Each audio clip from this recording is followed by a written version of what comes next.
साथियों नमस्कार। टीचर्स में आप सभी का एक बार फिर से स्वागत है।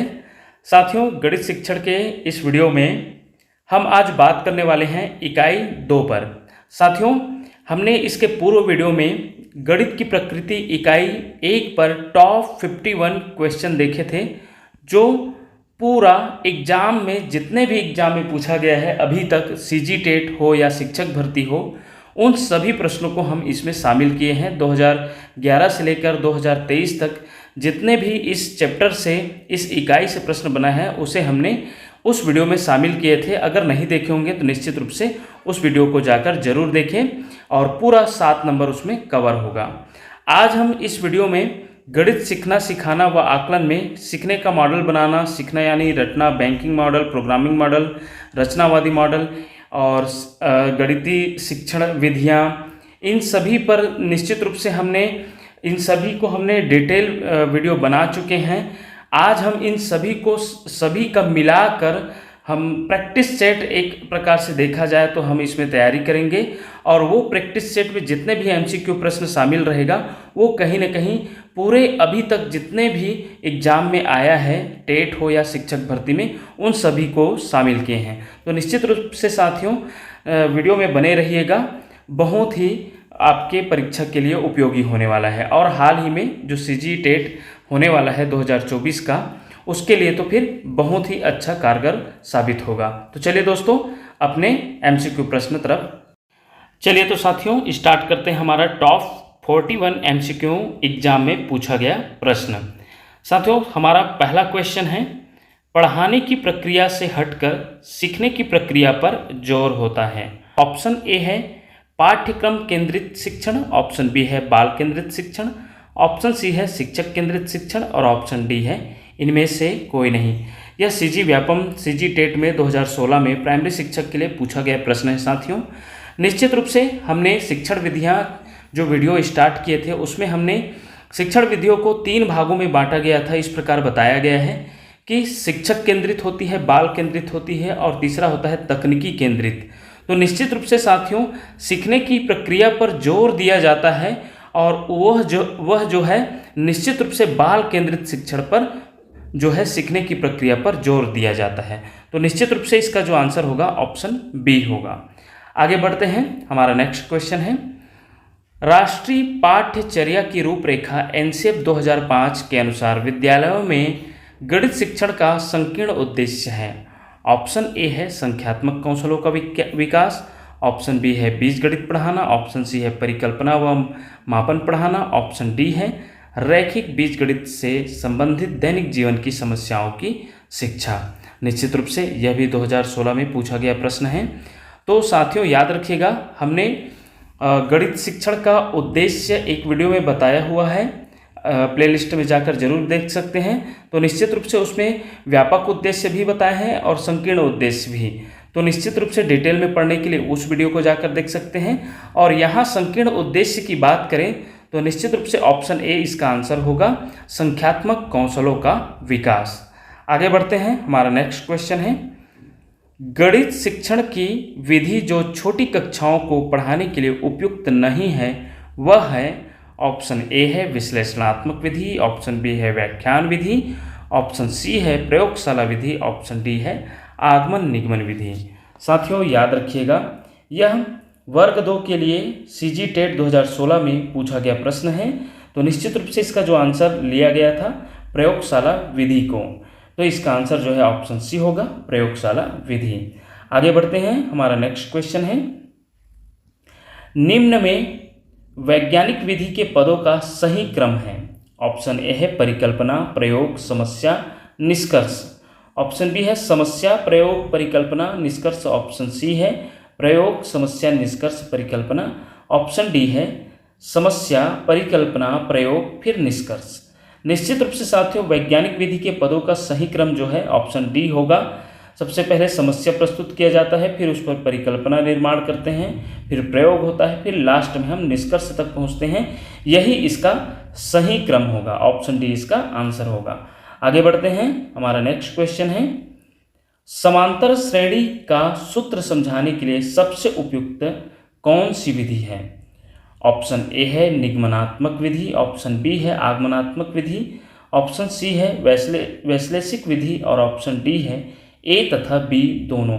याद रखिएगा, समांतर श्रेणी का सूत्र समझाने के लिए वैसे तो हम आगमन और निगमन विधि अर्थात ए और बी दोनों यूज करते हैं, लेकिन सबसे उपयुक्त पूछा जा रहा है, इसलिए आगमनात्मक विधि इसका एग्जैक्ट आंसर होगा। यह भी वर्ग 2 के लिए 2016 में सीजी टेट में पूछा गया प्रश्न है। इसका आंसर जो लिया गया था ऑप्शन बी को लिया गया था, याद रखिएगा। चलिए आगे बढ़ते हैं। हमारा नेक्स्ट क्वेश्चन है, शिक्षा का बैंकिंग मॉडल किसके लिए अच्छा है? ऑप्शन ए है सृजनात्मक विचार के लिए, ऑप्शन बी है ज्ञान के समझने के लिए, ऑप्शन सी है ज्ञान प्राप्त करने के लिए, ऑप्शन डी है उपरोक्त में से कोई नहीं। याद रखिएगा, 2017 में वर्ग 2 के लिए सीजी टेट में पूछा गया प्रश्न है। इसका जो आंसर होगा साथियों ऑप्शन सी होगा, ज्ञान प्राप्त करने के लिए। आगे बढ़ते हैं। हमारा नेक्स्ट क्वेश्चन है, गणित शिक्षण की सबसे बड़ा समस्या है। ऑप्शन ए है छात्रों के सीखने की क्षमता, ऑप्शन बी है क्लासरूम, ये रूम है साथियों, क्लासरूम ऑपरेशंस, ऑप्शन सी है शासकीय मापदंडों का अनुसरण, ऑप्शन डी है अन्य कार्यों का अतिरिक्त भार। तो याद रखिएगा, गणित शिक्षण की सबसे बड़ी समस्या है क्लासरूम ऑपरेशंस, यही इसका आंसर लिया गया था। आगे बढ़ते हैं। हमारा नेक्स्ट क्वेश्चन है, निम्नलिखित में से कौन सा बैंकिंग मॉडल के बारे में सही है? ऑप्शन ए है शिक्षक अध्यापन में अग्रलक्षी होते हैं, ऑप्शन बी है यह आलोचनात्मक चिंतन को प्रतिबंधित करता है, ऑप्शन सी है सर्वप्रथम पाउलो फ्रेयर ने इसे इस्तेमाल किया था, और ऑप्शन डी है ज्ञान को न्यासधारी में रखा जाता है। साथियों याद रखिएगा, बैंकिंग मॉडल के लिए जो सबसे उपयुक्त कथन है, सबसे उपयुक्त इसमें पॉइंट है, वो याद रखिएगा, सबसे पहले सर्वप्रथम पाउलो फ्रेयर ने इसे इस्तेमाल किए थे। इसका जो जनक है याद रखिएगा पाउलो फ्रेयर जी है। इसे हमने जो गणित सीखना सिखाना में जो 3 मॉडलों पर बात की है उसमें निश्चित रूप से पूरा डिटेल में हम इसे बताए हैं, तो निश्चित रूप से इसका जो आंसर होगा ऑप्शन सी होगा। आगे बढ़ते हैं। हमारा नेक्स्ट क्वेश्चन है, गणित अधिगम का मूल्यांकन मूलतः होना चाहिए। ऑप्शन ए है निदानात्मक, ऑप्शन बी है योगात्मक, ऑप्शन सी है रचनात्मक, ऑप्शन डी है उपरोक्त सभी। तो याद रखिएगा साथियों, निदानात्मक, योगात्मक, रचनात्मक तीनों जो है गणित अधिगम के मूल्यांकन में निश्चित रूप से होना चाहिए, इसलिए इसका आंसर होगा option D. 2022 CG TET primary के लिए पूछा गया प्रश्न है। आगे बढ़ते हैं। नेक्स्ट क्वेश्चन, किस मॉडल में चरण दर चरण सीखने को सीखना माना जाता है? निश्चित रूप से आप सभी जानते होंगे, चरण दर चरण सीखने एक सोपान में सोपान क्रमिक तरीके से सीखने के लिए जो मॉडल जाना जाता है वो प्रोग्रामिंग मॉडल है। याद रखिएगा, इसका आंसर जो होगा ऑप्शन बी होगा। आगे बढ़ते हैं। चलिए हमारा नेक्स्ट क्वेश्चन है साथियों, किन्हीं 3 पूर्णांकों ए बी तथा यहाँ पर सी भी आएगा साथियों के लिए नियम A H B into H C यहाँ पर इक्वल होगा। यहाँ थोड़ा प्रिंट मिस्टेक हुआ है साथियों, इसको हम इस प्रकार से लिख कर बता रहे हैं, ए एच बी और बाहर में कोष्टक के बाहर में एच सी इक्वल, यहाँ पर ए एच फिर बी एच सी। इस प्रकार ध्यान दीजिएगा, यहाँ पर सबसे पहले इस रूप में पहले तीनों को कोष्टक में लिया गया है, फिर इस वाले में बराबर करके लास्ट 3 को कोष्टक में लिया गया है। और इस प्रकार प्रश्न पूछने के बाद पूछा गया था कि कहलाता है। तो याद रखिएगा, इस प्रकार का जो प्रश्न पूछा गया था इसका आंसर आगमन निगमन विधि को लिया गया था। यह सीजी टेट वर्ग 2 के लिए 2014 में पूछा गया प्रश्न है। आगे बढ़ते हैं। हमारा नेक्स्ट क्वेश्चन है, सीखना यानी रटना किस मॉडल का सूचक है? रटना जो होता है, रटने का मॉडल कहा जाता है, उसे बैंकिंग मॉडल ही कहा जाता है साथियों, इसलिए इसका जो आंसर होगा ऑप्शन बी होगा। आगे बढ़ते हैं। हमारा नेक्स्ट क्वेश्चन है, 2 सम पूर्णांकों का योग सदैव सम होता है, किस विधि से यह सिद्ध किया जा सकता है? ऑप्शन ए है आगमन विधि द्वारा उत्पत्ति, ऑप्शन बी है प्रत्यक्ष उत्पत्ति, ऑप्शन सी है प्रतिवाद द्वारा उत्पत्ति, ऑप्शन डी है प्रति सकारात्मक उत्पत्ति।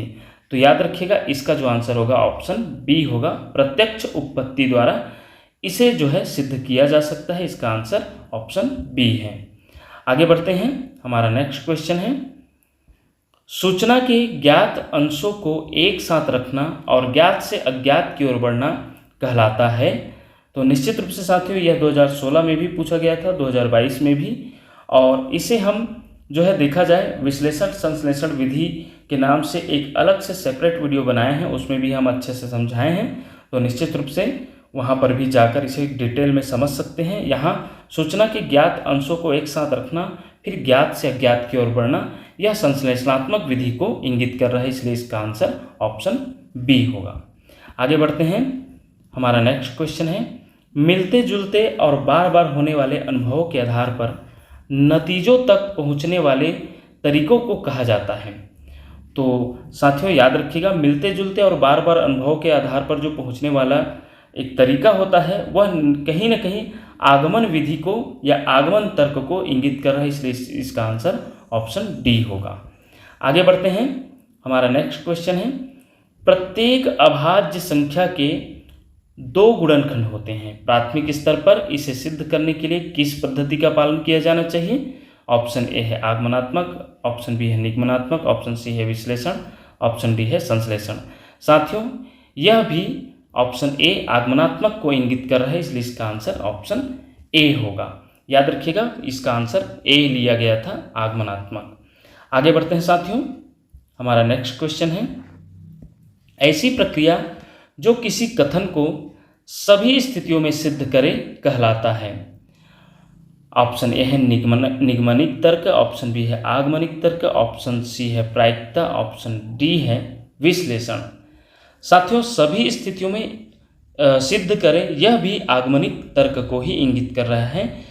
यह सीजी व्यापम में अर्थात शिक्षक भर्ती असिस्टेंट टीचर 2019 के लिए जो पेपर हुआ था उसमें पूछा गया था और उसका जो आंसर है ऑप्शन बी है। आगे बढ़ते हैं साथियों। हमारा नेक्स्ट क्वेश्चन है, निम्नलिखित कथन में से किसका मतलब रटना है? ऑप्शन देखते हैं साथियों। ऑप्शन ए है बच्चे द्वारा बड़ों से बार बार कहानियां दोहराने कहना, ऑप्शन बी है बच्चे द्वारा किसी जानकारी को मशीनी तरीके से दोहराना, ऑप्शन सी है बच्चे द्वारा किसी जानकारी को अलग अलग तरीके से दोहराना, ऑप्शन डी है उपरोक्त सभी। तो निश्चित रूप से साथियों आप सभी जानते होंगे कि रटना या रटने का मॉडल बैंकिंग मॉडल को कहा जाता है, जिसे मशीनी मॉडल भी कहते हैं। मशीनी शब्द से याद रखिएगा, यही इसका आंसर होगा, ऑप्शन बी इसका आंसर होगा। उपरोक्त सभी बिल्कुल नहीं करिएगा क्योंकि इसका जो आंसर ऑप्शन बी को लिया गया था। आगे बढ़ते हैं। हमारा नेक्स्ट क्वेश्चन है, नीचे दिए गए सीखने के कौन से मॉडल बच्चों की परस्पर अंतःक्रिया से संबंधित है? साथियों याद रखिएगा, अंतःक्रिया से संबंधित ऐसा प्रश्न आएगा तो निश्चित रूप से बच्चे जो है एक दूसरे से मिलजुल कर पढ़ते हैं, अंतःक्रिया करके पढ़ते हैं, समझ विकसित करके पढ़ते हैं, ये सब आएगा तो रचनावादी मॉडल को ही इंगित करेगा। याद रखिएगा इसका आंसर ऑप्शन सी होगा। यह भी शिक्षक भर्ती 2019 में पूछा गया प्रश्न है, याद रखिएगा।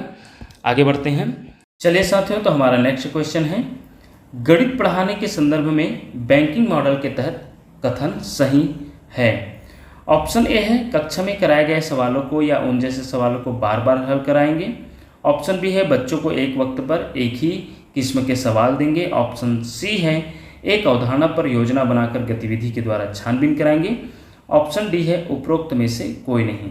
साथियों याद रखिएगा, आप सभी को मालूम भी है कि बैंकिंग मॉडल में एक ही तरह के सवाल को बार बार हल कराया जाता है या उन जैसे सवालों को बार बार हल कराया जाता है। तो निश्चित रूप से इसका जो आंसर ऑप्शन ए दिखाई दे रहा है यही होगा। आगे बढ़ते हैं। हमारा नेक्स्ट क्वेश्चन है, बच्चों के दिमाग में विचार बनाने की या अवधारणाओं के बीच नए संबंध बनाने की क्षमता होती है।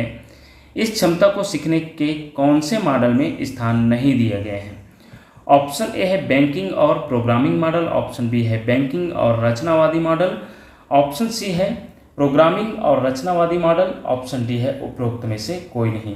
साथियों याद रखिएगा, बच्चों के दिमाग में विचार बनाने की या अवधारणाओं के बीच नए संबंध बनाने की अवधारणा जो है, इस चीज़ को स्थान नहीं दिया गया है कौन से मॉडल में?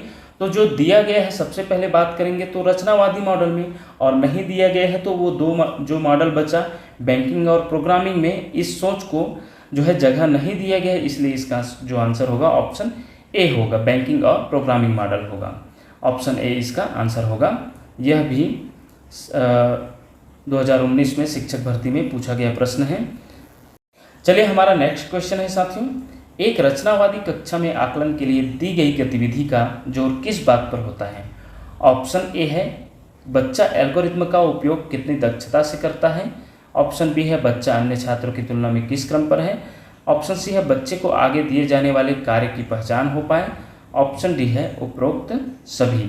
याद रखिएगा ऑप्शन सी इसका आंसर होगा। रचनावादी मॉडल की बात किया जा रहा है, रचनावादी कक्षा की, तो आकलन के लिए बच्चे को आगे दिए जाने वाले कार्य की पहचान हो पाए, इसलिए जो है रचनावादी कक्षा में आकलन के लिए दी गई गतिविधि पर जोर दिया जाता है। इसका आंसर ऑप्शन सी होगा।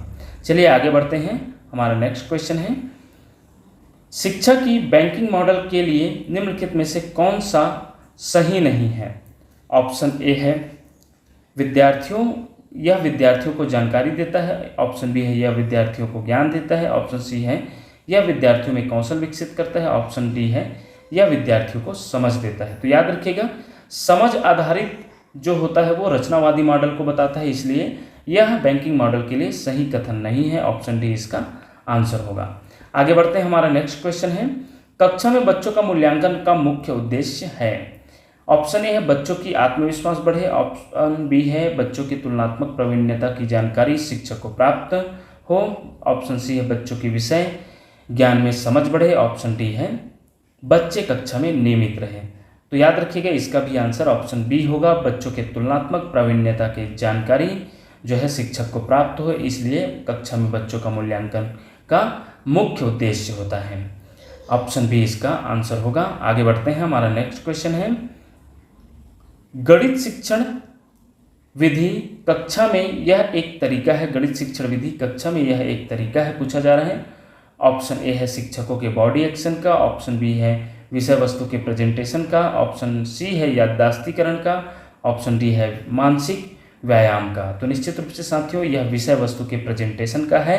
याद रखिएगा इसका आंसर ऑप्शन बी होगा। चलिए हमारा नेक्स्ट क्वेश्चन है साथियों, निम्न में से कौन सत्य नहीं है? विद्यार्थी अपने व्यवस्थित ज्ञान का निर्माण कर सकते हैं, अपने को सम्मिलित खाली स्थान में है। ऑप्शन ए है प्रयोग। ऑप्शन बी है आत्म परीक्षण। ऑप्शन सी है सामूहिक कार्य। ऑप्शन डी है ब्रेन स्टॉर्मिंग सेशन। साथियों याद रखिएगा इसका जो आंसर लिया गया था ऑप्शन बी आत्म परीक्षण, इसका आंसर जो है ऑप्शन बी होगा। चलिए इसे समझते हैं। विद्यार्थी अपने व्यवस्थित ज्ञान का निर्माण स्वयं को प्रयोग, सामूहिक कार्यों तथा ब्रेन स्टॉर्मिंग संलग्न रह कर सकते हैं, जबकि आत्म परीक्षण इसके लिए उपयोगी नहीं है, इसलिए इसका जो आंसर होगा ऑप्शन बी होगा। आगे बढ़ते हैं साथियों। हमारा नेक्स्ट क्वेश्चन, शिक्षा आयोग 1964-66 के अनुसार गणितीय शिक्षण में ज़्यादा जोर क्या समझने पर होना चाहिए? ऑप्शन ए है मूलभूत सिद्धांत। ऑप्शन बी है यांत्रिक शिक्षण। ऑप्शन सी है गणितीय परिकलन। ऑप्शन डी है उपरोक्त सभी। तो साथियों याद रखिएगा इसका जो आंसर होगा ऑप्शन ए होगा मूलभूत सिद्धांत। ऑप्शन ए जो है इसका आंसर होगा। यह 2017 में सीजी टेट के लिए पूछा गया प्रश्न है। चलिए हमारा नेक्स्ट क्वेश्चन है साथियों, निम्न में से कौन सी एक गणित शिक्षण की विशेष योग्यता है? यह इसमें पूछा जा रहा है साथियों कि कौन सी एक गणित शिक्षक की विशेष योग्यता है। ऑप्शन ए है गणित उपकरणों को प्रयोग करने की क्षमता। ऑप्शन बी है गणित कक्षा संचालन की योग्यता। ऑप्शन सी है विभिन्न शिक्षण विधियों का ज्ञान। ऑप्शन डी है उपरोक्त सभी। साथियों याद रखिएगा यह सभी जो है इसका आंसर होगा। ऑप्शन डी जो है इसका आंसर होगा उपरोक्त सभी। आगे बढ़ते हैं। हमारा नेक्स्ट क्वेश्चन है, आकलन का निकटतम संबंध होता है। ऑप्शन ए है विषय वस्तु से। ऑप्शन बी है आकलन विधियों से। ऑप्शन सी है उद्देश्यों से। और ऑप्शन डी है इनमें से कोई नहीं। निश्चित रूप से साथियों इसका जो आंसर होगा ऑप्शन ए होगा विषय वस्तु से। आगे बढ़ते हैं। हमारा नेक्स्ट क्वेश्चन है, गणित शिक्षण में ज्ञात से अज्ञात की ओर चलते हैं। तो याद रखिएगा आप सभी जानते होंगे हमने गणितीय शिक्षण विधियों में हमने चर्चा किए हैं, आगमन विधि में जो है ज्ञात से अज्ञात की ओर बढ़ा जाता है, इसलिए इसका आंसर होगा ऑप्शन ए। आगे बढ़ते हैं। यहाँ पर देख भी सकते हैं आगमन विधि में ज्ञात से अज्ञात की ओर, विशिष्ट से सामान्य की ओर और मूर्त से अमूर्त की ओर बढ़ा जाता है। इस प्रकार आप याद रख सकते हैं। हमारा नेक्स्ट क्वेश्चन है साथियों, गणितीय गेम एवं पजल्स गणित शिक्षण के लिए उदाहरण है खाली स्थान द्वारा। ऑप्शन ए है प्ले वे विधि द्वारा, ऑप्शन सी है, सॉरी यहाँ पर प्रिंट मिस्टेक हुआ है, प्रयोगशाला विधि द्वारा, ऑप्शन बी है समस्या हल विधि द्वारा, इनमें से सभी। साथियों याद रखिएगा इसका जो आंसर ऑप्शन ए होगा, प्ले वे विधि द्वारा। गणितीय गेम एवं पजल्स गणित शिक्षण के लिए उदाहरण है प्ले वे विधि द्वारा, इसका जो है आंसर होगा ऑप्शन ए। यह जो है सीजी टेट 2017 में पूछा गया प्रश्न है। आगे बढ़ते हैं, हमारा नेक्स्ट क्वेश्चन है, गणितीय शिक्षण में कॉलम क्या समझने के लिए उपयोगी है? ऑप्शन ए है समवृत्त वर्गों के वक्र को, ऑप्शन बी है सममिति को, ऑप्शन सी है ए और बी दोनों को, और ऑप्शन डी है या तो ए या बी परंतु दोनों नहीं। साथियों याद रखिएगा इसका जो आंसर लिया गया था ऑप्शन सी को लिया गया था, ए और बी दोनों को, समवृत्त वर्गों के वक्र को और सममिति को दोनों को समझने के लिए कॉलम शब्द का उपयोग किया गया है। गणितीय शिक्षण में कॉलम क्या समझने के लिए उपयोगी है? तो याद रखिएगा समवृत्त वर्गों के वक्र को और सममिति दोनों को, इसलिए इसका आंसर ऑप्शन सी जो है, ऑप्शन सी जो है इसका आंसर होगा। याद रखिएगा यह सीजी टेट 2017 में पूछा गया प्रश्न है, याद रखिएगा। आगे बढ़ते हैं, गणितीय शिक्षण अभिक्षमता के लिए आवश्यक है। गणित की भाषा, ऑप्शन बी है गणित की मूल संकल्पनाओं की समझ, ऑप्शन सी है गणितीय संप्रेषण की क्षमता, ऑप्शन डी है उपरोक्त सभी। साथियों याद रखिएगा इसका जो आंसर होगा ऑप्शन डी होगा, उपरोक्त सभी होगा। आगे बढ़ते हैं, गणित अधिगम का मूल्यांकन मूलतः होना चाहिए। ऑप्शन ए है पहचानात्मक, ऑप्शन बी है योगात्मक, ऑप्शन सी है रचनात्मक, ऑप्शन डी है उपरोक्त सभी। तो इसका भी आंसर उपरोक्त सभी होगा। आगे बढ़ते हैं, किसी छात्र को विभिन्न ज्यामितीय समतल आकृतियां देकर सदृश आकृतियों का समूह बनाने के लिए कहा गया, उसे निम्नलिखित प्रक्रिया का पालन करना होगा। कौन सा क्रम सही है? और क्रम यहाँ पर दिया गया है, यह व्यवस्थित नहीं है साथियों, और यह कूट संबंधी प्रश्न है, तो इसमें हम यहाँ पर जो दिया है उसी के आधार पर इसे हम जमाएंगे। संक्षिप्तीकरण, निगमन, स्पष्टीकरण, विश्लेषण। तो देखिए साथियों यहाँ पर जो ऑप्शन दिखाई दे रहे हैं, यहाँ पर जो यह सीजी टेट 2019 में पूछा गया प्रश्न है, इसका जो आंसर होगा ऑप्शन सी होगा 3 4 1 2, अर्थात स्पष्टीकरण, फिर चौथा विश्लेषण, फिर पहला संक्षिप्तीकरण, फिर दूसरा निगमन। और यह जो है इसका डिटेल जानकारी लें तो इसे जो है साथियों वैन हीले सिद्धांत के अनुसार ज्यामितीय अध्ययन में सोच या समझ के 5 स्तर होते हैं।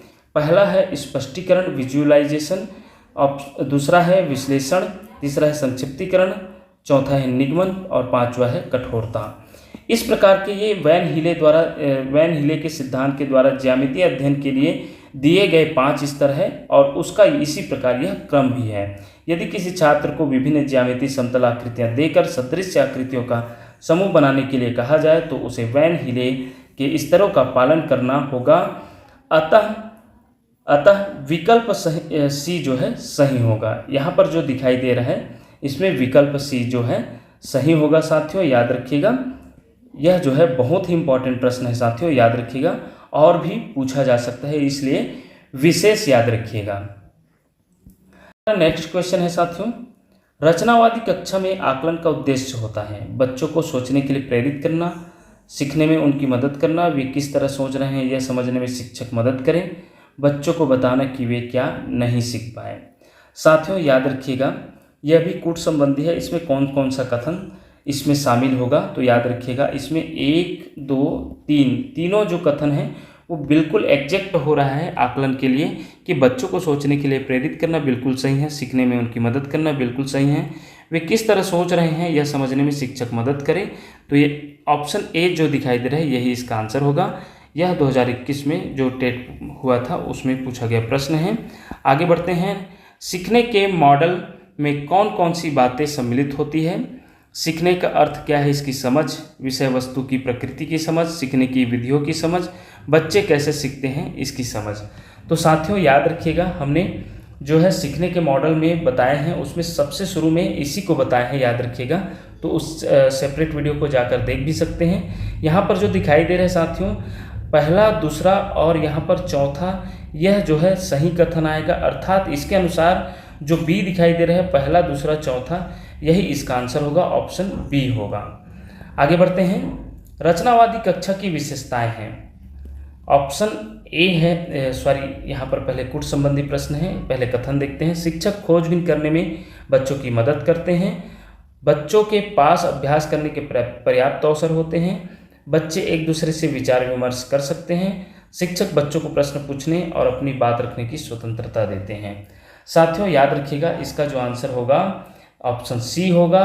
3, 4 और पहला जो कथन है बिल्कुल सही है, याद रखिएगा, यही इसका आंसर होगा, ऑप्शन सी जो है इसका आंसर होगा। आगे बढ़ते हैं, हमारा नेक्स्ट क्वेश्चन है, पाउलो फ्रेरे ने सीखने के किस मॉडल पर बात की है। याद रखिएगा, हमने इससे पहले जो प्रश्न मिला था इसके पूर्व में, उसमें बताए भी थे कि बैंकिंग जो मॉडल है उसका जो जनक है पाउलो फ्रेरे जी है, इसलिए इसका जो आंसर होगा ऑप्शन बी होगा, बैंकिंग मॉडल होगा। आगे बढ़ते हैं, हमारा नेक्स्ट क्वेश्चन है, बच्चे द्वारा विकसित इनमें से कौन सी क्षमता सीखने की बैंकिंग मॉडल का उदाहरण है। ऑप्शन ए है, अपने आसपास की दुनिया के आधार पर अपनी समझ बनाता। ऑप्शन बी है, निर्देशों की एक श्रृंखला को याद कर उसका पालन करता। ऑप्शन सी है, तथ्यों को याद करता और उन्हें बता पाता। ऑप्शन डी है, एक सवाल को बनाने के बाद वैसा ही दूसरा सवाल बना पाता। तो निश्चित रूप से साथियों, तथ्यों को याद करना, रटना, यही सब बैंकिंग मॉडल का पहचान है, इसलिए इसका जो आंसर होगा ऑप्शन सी होगा। याद रखिएगा, बहुत ही इंपॉर्टेंट प्रश्न है साथियों, याद रखिएगा, इसका जो आंसर होगा ऑप्शन सी होगा। आगे बढ़ते हैं, हमारा नेक्स्ट क्वेश्चन है, निम्नलिखित में से कौन कौन से कथन प्रोग्रामिंग मॉडल से संबंधित हैं। ज्ञान को दिमाग में रखना और ज़रूरत पड़ने पर बता पाना। दूसरा है, सभी बच्चे एक ही ढंग से सीखते हैं, सीखने की गति अलग अलग हो सकती हैं। तीसरा है, बच्चे सीखने की प्रक्रिया में सक्रिय रूप से शामिल होते हैं। और चौथा है, सीखना टुकड़ों में होता है। तो आप सभी जानते हैं सीखना टुकड़ों में होता है, यह प्रोग्रामिंग मॉडल का पहचान है साथियों। तो निश्चित रूप से यहाँ पर 4 कथन सही हैं और सभी बच्चे एक ही ढंग से सीखते हैं, सीखने की गति अलग अलग हो सकती है, ये भी प्रोग्रामिंग मॉडल के तहत आता है। इसलिए कथन जो दिखाई दे रहा है ऑप्शन ए, कथन 2 और कथन 4, यही इसका आंसर है साथियों, याद रखिएगा। इस प्रकार साथियों एग्जाम वाले प्रश्न में हमने इन 2 वीडियो के माध्यम से हमने आपका प्रैक्टिस कराया है। निश्चित रूप से आपके परीक्षा के लिए बहुत ही उपयोगी होगा, ऐसा हम उम्मीद करते हैं। इसी प्रकार के वीडियो देखने के लिए चैनल में बने रहिए और आने वाले वीडियो का इंतजार करिए। धन्यवाद साथियों।